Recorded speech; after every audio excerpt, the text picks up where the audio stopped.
7:30 saludamos al ministro de Trabajo, Patricio Donoso, que nos acompaña para hablar. Ministro, para hablar del salario. Justamente sorprendió el presidente con este decreto ejecutivo antes de que termine el año, como se suele hacer siempre. Reuniones del Consejo de Salarios, no se ponen de acuerdo como siempre suele pasar y el gobierno dirime. ¿Hoy dirimió antes de que se pongan de acuerdo?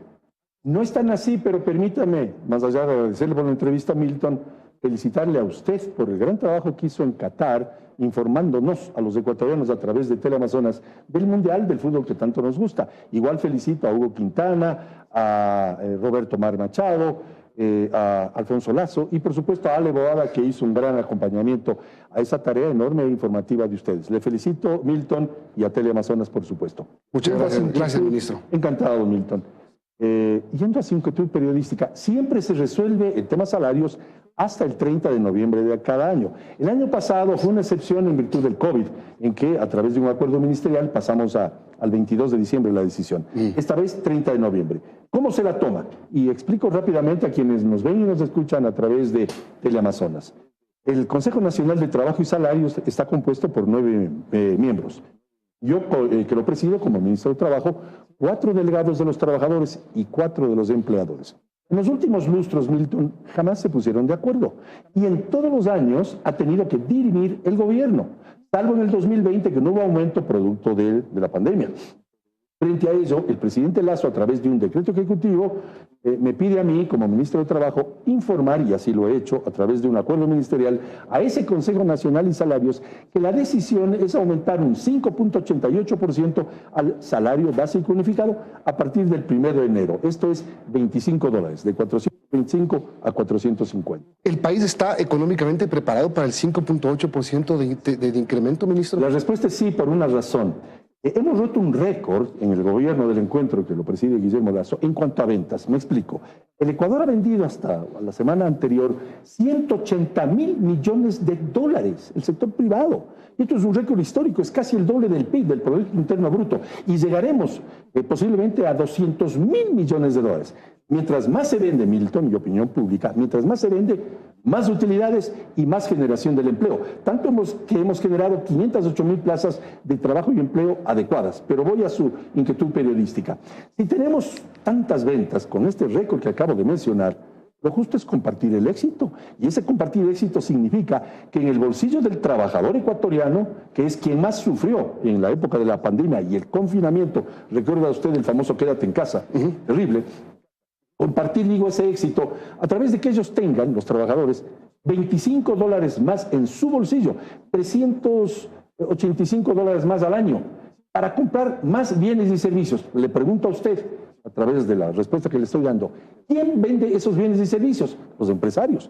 Ese nuevo circulante, son más o menos 178 millones de dólares que entran al circulante en el país, estarán en los bolsillos de los trabajadores a partir del 1 de enero, finalmente estará en quienes producen bienes y servicios. Ese círculo virtuoso se lo logrará a través de esta acertada decisión del presidente Guillermo. Le pregunto esto porque el año pasado, cuando se subió $25 del salario, lo que se dijo es, sin pensar en la economía del país, lo que está haciendo el gobierno es buscar cumplir esta oferta de campaña. Y ahora, con estos otros 25, ya cumpliría el 50%. Más allá de cualquier cumplimiento de oferta, que está bien hacerlo, por supuesto, no cabe duda, la palabra se la cumple, es el hecho cierto de que la economía ecuatoriana está resarcida de lo que encontramos hace 18 meses. Hemos cumplido ya 1 año y medio en el gobierno y vemos cómo es verdad que el Ecuador es el país de menor inflación en América, después de Bolivia. Fíjese, Milton, que Estados Unidos tiene una inflación del 8,5%. Nosotros vamos a llegar al 4% y el próximo año estaremos en el 2,6% más o menos de inflación. Primero, el presidente Lazo, a través de un decreto ejecutivo, sacó de la central de riesgos a 1.700.000 ecuatorianos que están reactivando su economía, que pueden volver a hacer negocios para ellos y sus familias. Hemos generado las plazas de trabajo que acabo de mencionar. Hemos bajado el ICE, el impuesto a los consumos especiales, y el ISD, impuesto a la salida de divisas, sobre todo en el sector turístico. Esto es reactivación de la economía. El déficit fiscal que encontró el presidente Lazo en mayo del 2021 era cercano a los 7.000 millones de dólares. Hoy está en 2.200 millones de dólares. Esa visión de la economía hace que hoy sea muchísimo más prudente el entregarle $25 más al trabajador ecuatoriano para que precisamente la economía o se vea beneficiado todo el sector, trabajadores y empleadores, aquellos que venden bienes y servicios. ¿Qué reacciones ha tenido usted por parte de los dos sectores, de los empleadores y los empleados? Variadas. ¿Cuáles, por ejemplo? Sí, voy a los trabajadores primero. He recibido mensajes de algunos dirigentes sindicales que han agradecido y felicitado por esta decisión tomada por el gobierno del encuentro.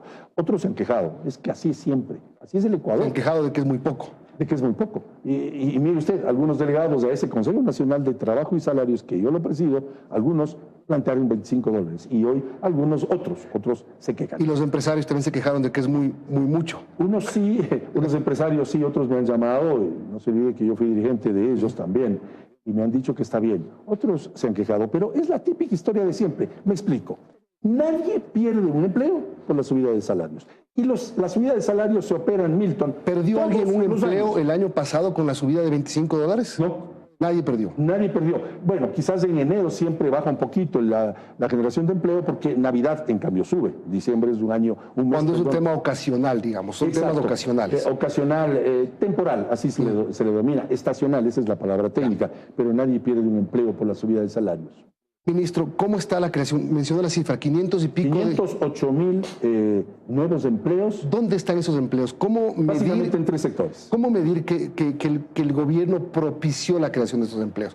¿Cómo llevarse el mérito de un cumplimiento de palabra de campaña? Con una política adecuada, con un buen ambiente de relación entre trabajadores y empleadores, con casi ninguna conflictividad laboral, con credibilidad en el presidente en cuanto a la suscripción de acuerdos comerciales, a la generación, por supuesto, de inversión extranjera.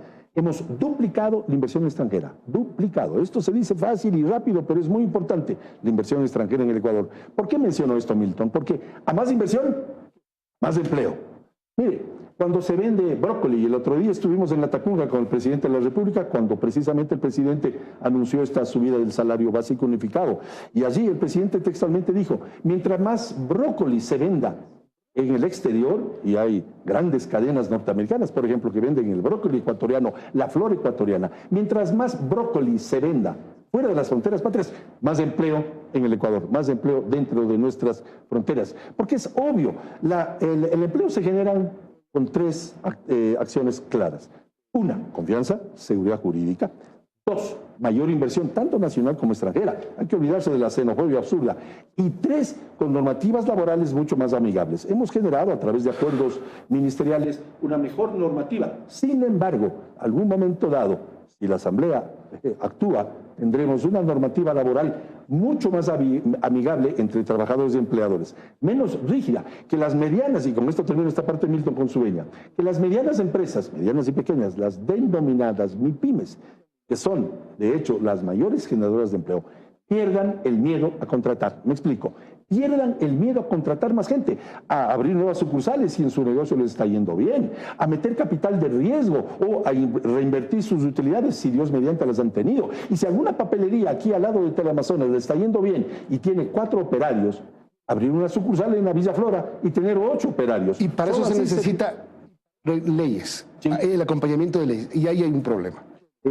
Porque cae en el tema político. Así es, pero mire, el 24 de septiembre del año pasado, el presidente Lasso entregó personalmente un proyecto de ley en la Asamblea que ni siquiera fue calificado. Así es. No fue calificado. Yo fui parte del CAL 4 años, de los 8 que fui legislador, 2 de ellos como vicepresidente. El CAL lo que tenía que hacer, y lo digo con conocimiento de causa, es calificar el proyecto, designarla o vincularla a una de las comisiones legislativas. Eso ya pasó, ministro, ya fracasó y ya todo el país fue testigo de lo que no pasó. ¿Qué van a hacer? Se inventó hace más de 2 siglos el debate legislativo. A través del debate debieron haber mejorado ese proyecto que entregó el presidente Lasso. ¿Qué vamos a hacer? Normativas secundarias están ayudando en gran medida a esa generación del empleo. Y usted me preguntaba hace pocos minutos, ¿dónde está ese empleo? Le digo rápidamente. A 3 sectores. tres sectores. Agrícola, en primer lugar, con el crédito al 1% a 30 años plazo, que ha generado esa buena política crediticia del presidente Guillermo Lasso. Segundo, en el área de la construcción. Vea usted por Quito, por Guayaquil, por tantas ciudades del país, como en cada cuadra hay nuevas edificaciones. La industria de la construcción se reactiva y obviamente esto significa generación de empleo en albañiles, pintores, grafiteros, etcétera, etcétera. Y tercero, en bienes y servicios, el sector turístico. Ministro, ¿van a enviar algo a la Asamblea o no van a enviar nada? ¿Es mejor gobernar solos que mal acompañados? Sí, el presidente Lasso en su momento decidirá y vamos a tener reuniones incluso el día de hoy, importantes para resolver temas de orden laboral. ¿Qué significa esto? Que vamos a exhortar a la Asamblea que no le dé la espalda, Milton, a 5 millones de ecuatorianos que no tienen empleo, que no le dé la espalda a 5 millones de familias que están por ahora o desempleados, o subempleados, o viven en la informalidad. Es que no hay derecho que no oigan ese clamor ciudadano de los que no tienen empleo. Y lo he dicho, y aquí en Teleamazonas muchas veces, el Ministerio de Trabajo que yo dirijo no se preocupa solamente de los derechos de los trabajadores, Milton, sino los derechos de los no trabajadores, de aquellos que no tienen empleo. Y en su momento la Asamblea tendrá que escuchar el clamor de tener una normativa laboral mucho menos rígida, repito, para perder el miedo a incorporar nuevos ecuatorianos en las nóminas de las pequeñas y medianas empresas. Ministro, quiero finalizar esta entrevista preguntándole sobre la situación de Diario El Comercio, lo que están pasando los trabajadores y prácticamente la situación terrible que están viviendo. Hemos hecho 2 acciones y soy rápido en función del tiempo. La primera, yo suscribí un convenio con la Defensoría Pública, no la Defensoría del Pueblo, con la Defensoría Pública, a través de la cual ellos tienen unas oficinas en nuestro edificio, en el edificio del Ministerio de Trabajo, y a la par de ello brindan patrocinio legal gratuito, repito, patrocinio legal gratuito a ex trabajadores y trabajadores del Diario El Comercio. Se han acogido muchos de ellos a establecer aquellas actas de mediación que son que tienen fuerza de sentencia ejecutoriada, y muchos de ellos han accionado precisamente eso que el Ministerio de Trabajo les ha ayudado. Y segunda, hemos hecho un promedio de una inspección cada 2 meses. Yo he hecho, o el Ministerio, 5 inspecciones en este año al Diario El Comercio, estableciendo el máximo de la multa por estar atrasados en el pago de los sueldos de los trabajadores. Y seguiremos haciendo. La última inspección la hicimos a finales de noviembre. Tienen hasta el 15 de diciembre, de acuerdo a la ley, para pagar, porque evidentemente las multas al máximo, al tope, serán implementadas. ¿Y alguien de la empresa ha conversado con alguna autoridad del ministerio, con usted, con alguien? Sí, Ramiro Rivera me llamó, me explicó que están tratando de conseguir un crédito para ponerse al día. Ojalá lo hagan, por supuesto que sí.